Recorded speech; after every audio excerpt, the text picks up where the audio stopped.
If you stopped here, Jesus wants to heal you. He expressly told me to make this video for you.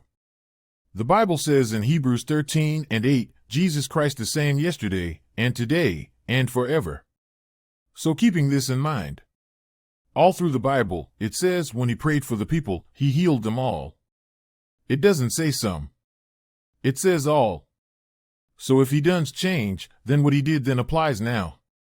You are part of that all. I know that Jesus wants to heal you right now. If you believe, he will do it for you. I have seen a lot, and I have been blessed to be used by him. I have seen blind eyes open, the lame to walk, COVID eradicated, cancer dried up, and so much more. There is nothing Jesus cannot heal.